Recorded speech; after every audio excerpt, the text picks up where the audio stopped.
Phesheya, I'd like to welcome you to the virtual Nkuku. Thank you for joining us. And I think for the world that's going to be watching, if you can please just introduce yourself, where you're from, and what you do for a living. Thank you. Thank you very much for having me. My name is Phesheya Duma. I am 29 years old. I am an entrepreneur. I am a business owner, a business operator, and possibly a serial entrepreneur. I do a variety of things which we can get into. Currently, I'm the general manager of a company called Zamalwandle Transport Logistics. It is a road transport company. It's a road transport company that operates in the SADC region. I am also a director and shareholder of a company called Emahashini Sports Betting, which is a licensed operator of 4 bookmaking licenses. We operate under the name Keith Hose Bet Exchange. I also have farming interests in a company called Bulasi Poultry, and I also run a company. I'm also director of a company called Fast Track Global, which is in the courier space out in KZN. Kahle kahle unemali. I'm not sure if that's the case. Cela imali. You know, I'm fascinated by your name, Phesheya. Number one, as Umzulu, it sounds like a rural name. Phesheya. Where does that name come from? I was born in the UK. Okay. My father is from KZN and my mother is from the Eastern Cape, but they met in the UK and they had me, and that's why they called me Phesheya. They had you Phesheya overseas. Yes. Where in KZN does your father originate from, and where from the Eastern Cape, your mom? My father is from a small village called Emakolweni in Underberg, which is closer to the Drakensberg, just 100 kilometers out of Pietermaritzburg. My mother is from a small township in the Eastern Cape in Port Elizabeth called Guamatagi. Yeah. How do you move from the United Kingdom to be a serious business player in South Africa? I don't know, am I a serious business player? Sounds like unemali, Baba. Look, I come from a family of entrepreneurs. My parents have laid quite a great foundation for me. I have stood on their shoulders, and that has helped me tremendously. I took over from my father, and that allowed me to open up other doors and create a platform for me. All in the while, obviously, having my mother, who's also quite a seasoned entrepreneur herself, and she's also been able to open doors for me in that respect. In the UK, they were doing business when they met? No. It's actually quite an interesting story. In the UK, my mom had left, I think she was 13 or 14, because of obviously the political violence at the time. I think this must have been the early 80s. Her parents were politically active? Her father was a professor, her mom was a priest. I'm not sure as far as their political activities, how entrenched they were. Okay. But I think they did find it more prudent for them to take their daughter overseas to their family that side. So she left when she was 13. My father, he was politically active in South Africa. So he left, as did everybody else who thought that they would go back, who would leave and go and study so that they could come and contribute to the liberation movement or the liberation struggle. So that's where they met. That's how they were in the UK. My father was in Bradford in Scotland. My mom was in Manchester. I don't know when or what the occasion was when they meet. But what I do know is that oftentimes diaspora in other countries, they form cliques and they hang out together. Yeah. And so they must have met through mutual acquaintances. And then they had me. Yeah. My mom was 21. She was a university student. My dad, the same. He was 26. She was, as I said, in the University of Manchester, and my dad was in Edinburgh. Yeah. Did you grow up in the United Kingdom? Did you come back here? I did not grow up in the United Kingdom. I think I came back when I was 2. I grew up in South Africa. Moved around quite a lot between Eastern Cape, KZN, and then Gauteng when my parents finally came back. I think they came back in 96, 97. And yeah, I've been with them since. Did you always know you were going to get into business? Is that what you wanted when you were at school? No. I actually always thought that business was a suicide mission. Why? Because I watched what it did to my parents. I mean, my parents gave us a good life, but I saw the cost. And I couldn't imagine starting something from nothing, because that's what business people do. They take an idea and they take it from nothing into something. I always thought that it would be better for me to join an organization and become the CEO and work towards it. However, so I wanted to be a lawyer. I thought that, okay, my parents are business people. There's a market here. You know, they need a lawyer. So I thought I would always be a lawyer and I'd become a director of a law firm and all of those things until I got the opportunity rather to actually go and work in a law firm, and I hated it. I hated the restrictions. I hated the restrictions not just on movement but on creativity. I hated the restrictions on the ability to forge your own path and to find your own clients, you know. I once had a conversation with my director where, you know, I was at the time just a junior, a trainee. And I said, look, I've got a client that I'm thinking of bringing. Would that be possible? And they were like, yeah, but not now, because you still need to wait to become an associate, you know? And I thought, that's rubbish. I'm bringing you guys money. You understand? But I thought it was complete rubbish because at the time I'd already started my own business. Informally, I was running Ubers.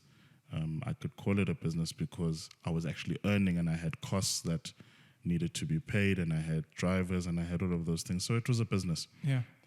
Albeit that I was trading in my personal name. But it was a business. That was the first real business that I had actually started. And besides the money, just the freedom of movement could not compare. How did you get into Ubers? From a monetary perspective, we normally hear stories of Aliko Dangote getting loans from their uncles or Donald Trump getting loans from their dads. Similar story. The concept itself was brought by a friend of mine. Yeah. At the time, it was still a pilot.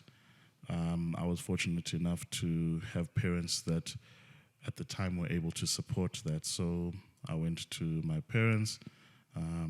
We pitched to my mom first. She bought me a car and I put it in the Uber. Thank you, lady.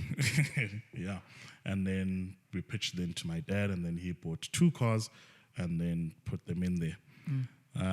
They always laugh that I owe them a lot of money in that because I didn't pay back the money that they said. Except pay back the money. I didn't pay back the money that they For the had vehicles. loaned for the vehicles. Yeah. But I appreciate the sponge that my background gave me because it allowed me to screw around. It allowed me to try ideas, mess them up, and they could take the shots. That's not to obviously be abusive to your parents and whatnot, but I do appreciate that because then it gives us an opportunity to learn, to say, let's try again, but this time, this is how we are going to do it. But were you not spoiled? Did you not? We hear stories of kids who come from parents who they don't even need to be rich, but that are doing okay. They snort cocaine, they piss money. Why would you not just live off them? Why would you want to go into business and struggle? Like you said, it's a suicide mission. No, I don't think I was spoiled. Possibly my parents would think I was spoiled. I don't think there's any parent that doesn't think their child is spoiled. But on a balance of probabilities, I don't think so. I think the strategy that my parents had was to give me enough to be comfortable, but not too much to take away my hunger for more. Yeah. And my parents always reminded me that what they have is theirs, and I still need to work for what I want. So, I mean, I don't want to get into examples because it would be, it kind of makes it seem like I've got first world problems. But they never were interested in keeping up with the Joneses or this person's son did this, or so therefore they gave me exactly what I needed to be comfortable, but not too much to be, I always make the story when I'm speaking to my girlfriend or whoever, that when I went to Varsity, to Wits, in my first year, I was bought a car, which was great, a really cool car. Yes, man. Which I appreciate. But I wanted to live in an apartment, and my father was like, no, you will live in men's res. And I hated it. I hated it, but the logic was that you need discomfort because discomfort is going to drive you. And I think that's exactly what he did. Gave me a car, put me in res, and then gave me just enough money for petrol every second week. I think petrol at the time was $900 a full tank. Yeah. So he gave me just enough for every second week, but paid for all my meals at Varsity, at the dining hall, so that I wouldn't be hungry. Sure. But it would force me then, because I've got a cool car. It's Varsity. I'm in first year. I want to party, but I don't have money and I can't ask my dad. And so that made me then figure out, how do I fund this lifestyle? Because I was not allowed to go back to him to say, because he had already said, this is what I'm doing, this is what I'm doing. The rules were, I'm going to give you this car, I'm going to get you a place to stay, I'm going to feed you, and then I'm only going to pay for this degree for 4 years. Afterwards, Uzoibon. I stayed at Wits for 7. Jeez. I stayed at Wits for 7. But that's where the first bite for really, really, really making something for myself came.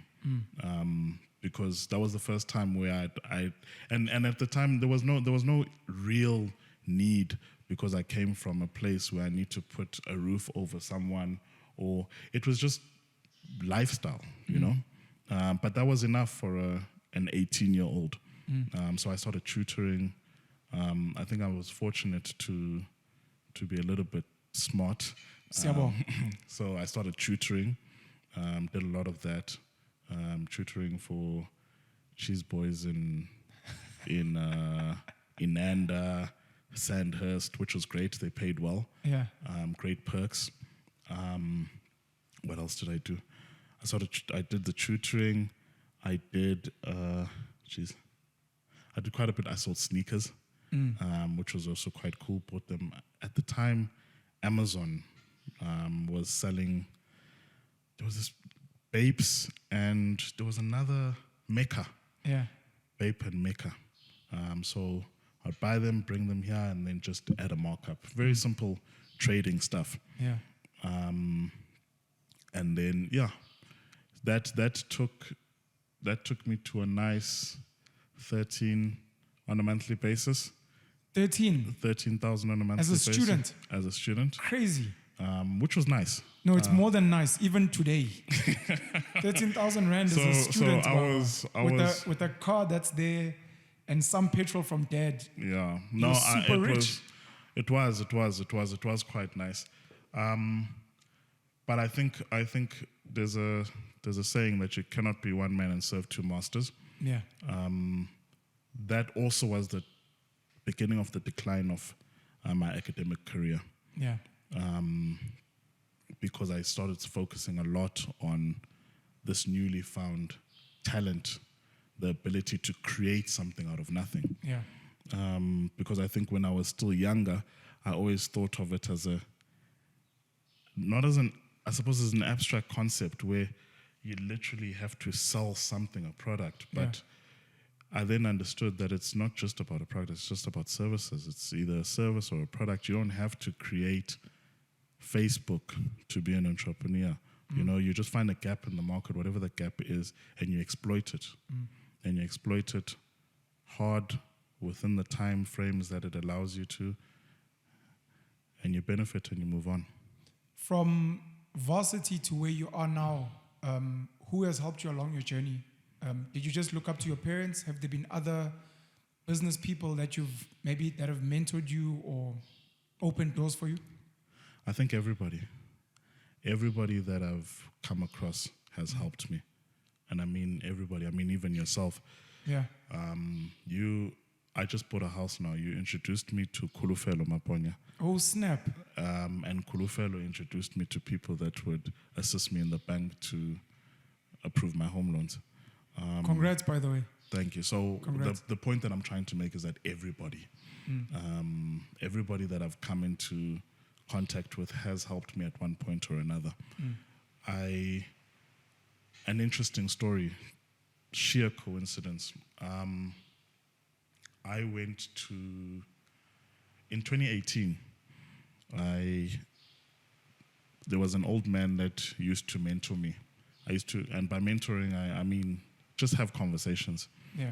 I'm only clarifying that because people tend to have great expectations on what mentorship is about, that a mentor is supposed to fit certain characteristics or categories. Yeah. But my experience with the best mentors that I've had is they've just been good conversation that has led me somewhere. So I had this particular old man, he's called Papa G. Wonderful guy. So I was talking to him one day about my aspirations for gambling. I mean, I'd never been in the space. It just looked cool on TV. It looked like, I mean, you could tell it makes money. I mean, running a gambling business. Yeah. The gambling space in general. And then one day he said, "Oh, you talk about this a lot. I'm going to introduce you to someone who might be of assistance to you." Sheer coincidence, as I said. He introduces me to someone who says, "Oh, I work in the gambling space." And I happened to go to school with, when I was in high school, I went to school with someone whose parents were prominent in the gambling space. And we got a conversation going, and I said, "Look, let me go and speak to this guy who I went to school with so he can give me an opportunity to speak to his dad." I spoke to the dad 4 years later. Was it 4 or 3? 2018 to 2021. So now we have gambling licenses and 4 stores: Soweto, Midrand, Krugersdorp, and Vereeniging. That's crazy. You know, when you mentioned Keith Ho, you don't really need to delve into the deal, but at some point I was gambling sports, rugby in particular. I always assumed it was owned by some Chinese person, so I don't know if it is. It is. Or how that space works. Because there's another friend of mine whose father also introduced him into the gambling space. He works in Mozambique. How does the gambling space work? How do people get involved? How do you even make money there? So I don't want to get too much into it. Yeah. It's a regulated industry by the Gambling Board of South Africa. So you're going to have a national gambling board, and then you'll have regional ones across the provinces. So in Gauteng, you are regulated by the Gauteng Gambling Board. Yeah. Essentially, you apply for, there's 4 types of licenses that you can acquire, or 4, we can call it categories of gambling. You've got casinos, you've got bingos, you've got bookmakers, and then you've got LPMs. So your casinos are your normal, the ones that you understand, Monte Casino and the likes. Then you've got your then you've got your bingos. Bingos are mini casinos just without the cards. Okay. And without the board games, let's call it that. So your roulette, your blackjack, all of those are non-existent in the casino because in a bingo license, because that's a completely different license Okay. or a completely different discipline. Yeah. So a bingo license that you might know, or a bingo operator that you might know, is called Marco Polo in Santon, Yeah. or V Gold Rush. I think they're called Gold Rush. Yeah, the big one. Yeah. So those are bingo operators. They're mini casinos, make a lot of money. Then you've got bookmakers, which is the space that I operate in. Your bookmaker is the ones that are more out there. So your Super Bets, your Keith Hose, your Top Bet, the stuff that they do on Twitter. Yeah. So they take the sports betting. They are essentially bookmakers. They hold bets on behalf of clientele. Yeah. But they can't operate cards. They can't operate machinery. They can only take bets. Okay. And then you've got LPMs, which are limited payout machines. Limited payout machines are those you put 2 rand in, you do this, you get 10 rand back, 10,000 rands back. Those four are 4 different disciplines within the gambling space, Yeah. which bring in their own revenue for the Gauteng fiscus, because you pay a percentage of 2% to the gambling board, which then takes that and sends it to the Gauteng fiscus Yeah. for responsible gambling and all of those things. Yeah. So that's the space. Very, very difficult space to get in. It's cash intensive, obviously. So and there's a lot. Those are some of the barriers to entry. It's predominantly white.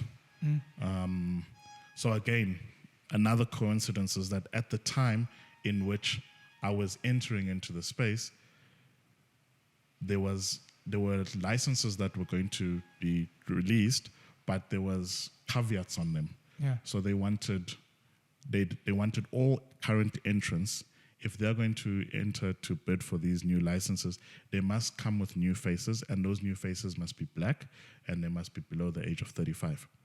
Interesting. You understand? So sheer coincidence. And that's how I got into the space. So you'd say you've been a beneficiary of Black economic empowerment. How do you feel about BEE and obviously tenders? Because everyone is like, black guy in business must be tenders. So I'm a huge proponent of BEE. I'm a huge proponent of affirmative action. I think there needs to be an equitable distribution of opportunities.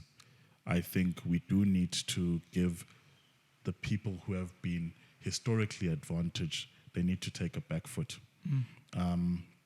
But not to, you see, I would think that these processes need to run parallel. So you need to have your BEE, and then also you need to have a drive to create new industries. Okay. Because I think the problem that we're having now is that we've got ourselves as black people being forced into existing industries that are white owned, you know? And no one wants to let go of And no one wants to let go.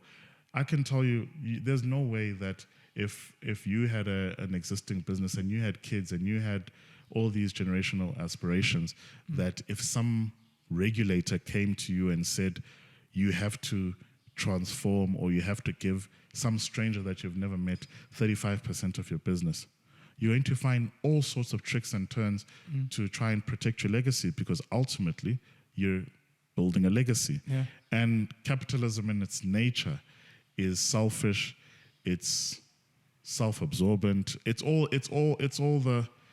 possesses some of the worst character traits of ourselves. Yeah. And so what government needs to do is to focus, in as much as they focus on BE, but they need to focus on creating new industries. Yeah. You know, I was thinking about this actually while I was driving here, is that you had the English who were the landlords. Yes. You know, so they came in and they discovered the mines and all of those things, and they were the landlords. Yeah. In 1942, the Afrikaner took over, and they then became pioneers of the finance industry, banking sector, and all of those things. Yeah. You know, they created our city, our ESCOMs, and They built big industry. they built big industry. Yeah. So in 1994, it was an opportunity for ourselves to be known for something. And currently we aren't known for anything except for BE, which, that we can have a long debate about whether it works or not. But we need to be known for something. Sure. And we are not doing that because we've got our hands like this. And these people, as I said, they've not built these things for fun. Yeah. They've been built for legacy. They've been built. It's not a joke or it's not a game. Yeah. So I think the model that we are using, and sorry, I'm completely digressing. But the model that we are using to empower black people it's noble, but it's misguided. I think more needs to be done to create new sectors, to drive then industrialists in those sectors. Maybe we should be known for renewable energies. That's the space that cannabis as one. Cannabis, renewable energies, factories. Those are the things that we need to be known for. Yeah. That the third, because we I don't know if you can call this, Hitler called it the Third Reich, but it's something like that, we are the third government or the third establishment. Yeah. First it was the English, that was the Union, then it was the Afrikaners, and now it's ourselves. Sure. And we are not known for anything.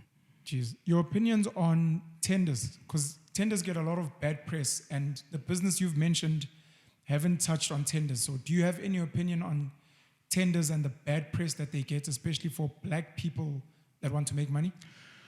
I don't know why they get a bad press. There's nothing. Corruption, political affiliation. Look, it's not that simple. Yeah.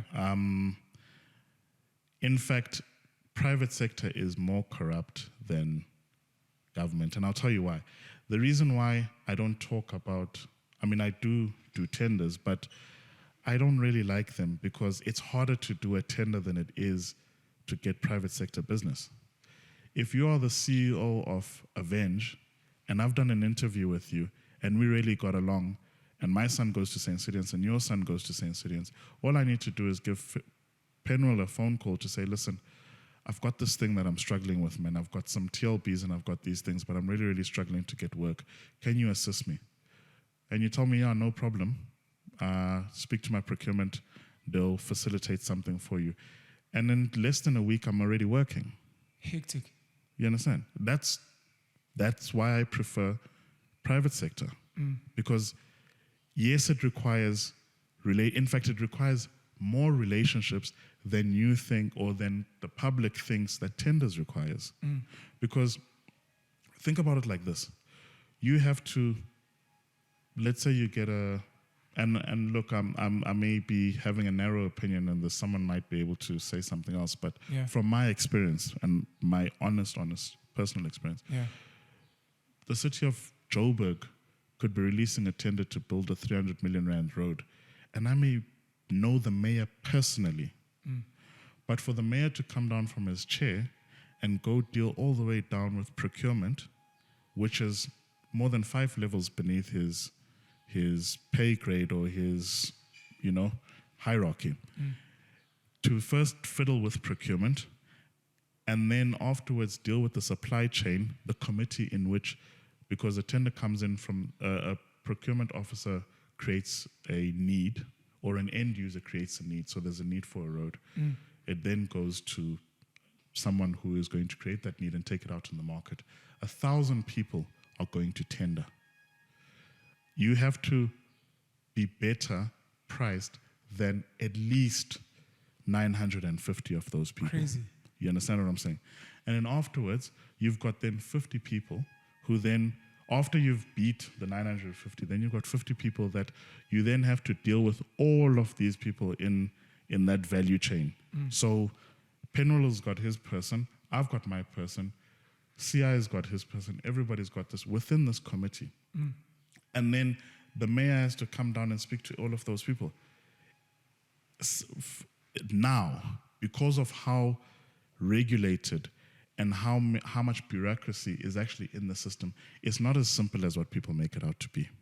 Do you think the tender space should operate like the private sector, where relationships should be good enough? And do you think we need more young people getting into the tender space? Because currently they believe it's tainted and bad, and then some of them are also scared because there's stories of people being killed. So no, I don't believe that it should operate like the private sector. Yeah. Because it's one of the easiest ways, or it's a low-hanging fruit of how to distribute equitably opportunities that we speak of. Okay. So it would be completely unfair.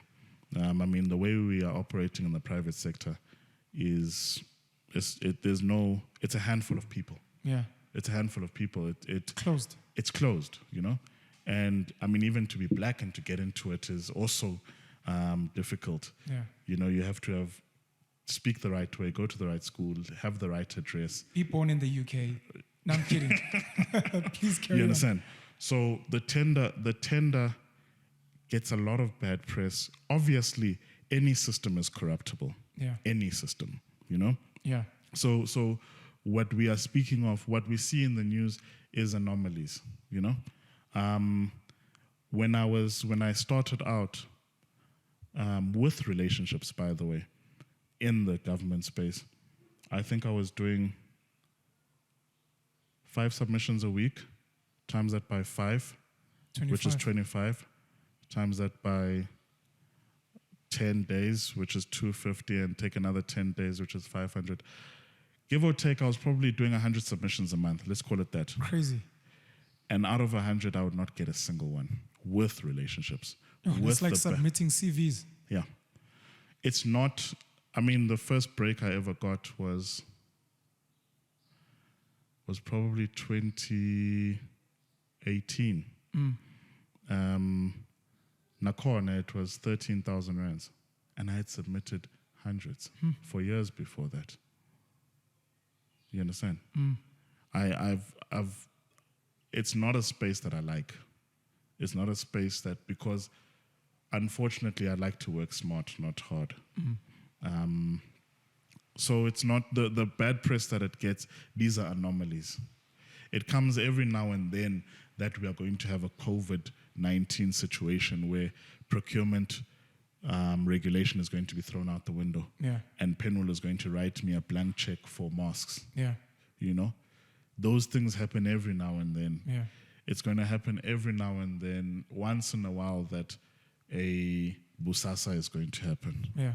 You get what I'm saying? Yeah. It isn't what I think what society has done, and obviously this is because, and I hate this cliche, but we don't control the narrative.